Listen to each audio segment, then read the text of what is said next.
ആദായ നികുതി വകുപ്പിന്റെ നടപടിക്കെതിരെ സംസ്ഥാനത്തും പ്രതിഷേധം ശക്തമാക്കാനാണ് കെപിസിസിയുടെ തീരുമാനം. കൊച്ചി, കോഴിക്കോട് ഓഫീസുകൾക്ക് മുന്നിൽ ഇന്ന് പ്രതിഷേധ ധർണ സംഘടിപ്പിക്കും. ആദായ നികുതി വകുപ്പിനെ ഉപയോഗിച്ചുകൊണ്ട് കോൺഗ്രസിന്റെ മുഴുവൻ അക്കൗണ്ടുകളും ഫ്രീസ് ചെയ്യുന്ന തരത്തിലേക്ക് കേന്ദ്ര സർക്കാരിന്റെ നടപടികൾ മുമ്പോട്ട് നീങ്ങുന്നതിന് പിന്നാലെയാണ് ശക്തമായ പ്രതിഷേധം ദേശീയ തലത്തിൽ അലയടിക്കുന്നത്. അതിന്റെ ഭാഗമായി തന്നെയാണ് സംസ്ഥാനത്തും ഈ കേന്ദ്ര നീക്കത്തിനെതിരെ വലിയ പ്രതിഷേധവുമായി കോൺഗ്രസ് രംഗത്തെത്തുന്നത്.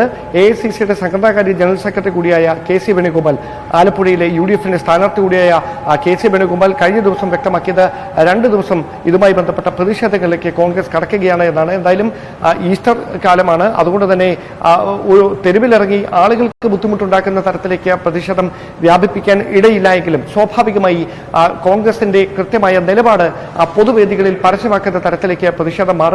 കേന്ദ്ര ഏജൻസികളെ കോൺഗ്രസിനെ വരിഞ്ഞു മുറുക്കാനായി രാഷ്ട്രീയ ലാഭത്തോടെ BJP ഉപയോഗിക്കുകയാണ് എന്ന വിമർശനമാണ് പ്രധാനമായി കോൺഗ്രസ് ഉന്നയിച്ചുകൊണ്ടിരിക്കുന്നത്. അത് എല്ലാ വേദികളിലും അത് ഉന്നയിക്കുന്നതോടൊപ്പം തന്നെ പൊതുജനങ്ങളിൽ നിന്ന് പണം സ്വീകരിച്ചുകൊണ്ട് തെരഞ്ഞെടുപ്പിന്റെ പ്രവർത്തനങ്ങളുടെ ചെലവുകൾ വഹിക്കുന്നതിന് വേണ്ടിയിട്ടുള്ള നടപടികൾ കഴിഞ്ഞ ദിവസങ്ങളിൽ തന്നെ ആരംഭിച്ചതാണ്. അതോടൊപ്പമാണ് കൂപ്പൺ അടിച്ചിറക്കിക്കൊണ്ട് പണം കണ്ടെത്തുന്ന നടപടികളിലേക്ക് കൂടി കോൺഗ്രസ് നേതൃത്വം, സംസ്ഥാന നേതൃത്വം അത്തരം നടപടികളിലേക്ക് കൂടി കടന്നിരിക്കുന്നത്. എന്തായാലും ജില്ലാ കമ്മിറ്റികൾക്കാണ് ഇതുമായി ബന്ധപ്പെട്ട നിർദ്ദേശം നൽകിയിരിക്കുന്നത്. പ്രാദേശിക തലത്തിൽ പണം സ്വരൂപിച്ച് തെരഞ്ഞെടുപ്പ് ഫണ്ടിലേക്ക് സംഭാവന ചെയ്യണമെന്നും വലിയൊരു പ്രതിസന്ധിയിലൂടെ, സമാനതകളില്ലാത്ത ഒരു പ്രതിസന്ധിയിലൂടെ കടന്നു പോകുന്ന ഒരു പശ്ചാത്തലത്തിൽ ദേശീയ തലത്തിൽ കോൺഗ്രസ് നേതൃത്വത്തിൽ ഒരു തരത്തിലുള്ള സഹായവും സ്ഥാനാർത്ഥികൾക്ക് നൽകാൻ കഴിയാത്ത ഒരു സ്ഥിതിവിശേഷമാണ് ഉണ്ടായിരിക്കുന്നത്. അതുകൊണ്ട് തന്നെ തെരഞ്ഞെടുപ്പിന് ആവശ്യമായി വരുന്ന എല്ലാ ചെലവുകളും ജില്ലാ കോൺഗ്രസ് കമ്മിറ്റികളുടെ തന്നെ നേതൃത്വത്തിൽ കണ്ടെത്തേണ്ട ഒരു സാഹചര്യമാണ് ഉരുത്തിരിഞ്ഞിരിക്കുന്നത്.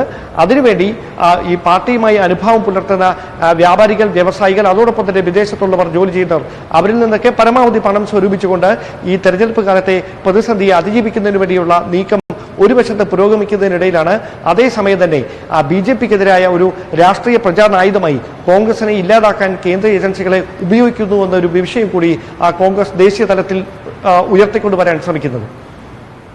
ആദായ നികുതി വകുപ്പ് അതിശക്തമായ നിലപാടുമായി ആണ് മുന്നോട്ട് പോകുന്നത്. പക്ഷേ അത് പ്രതിപക്ഷ രാഷ്ട്രീയ പാർട്ടികൾക്ക് നേരെ മാത്രമാണ് എന്നതാണ് ആക്ഷേപം.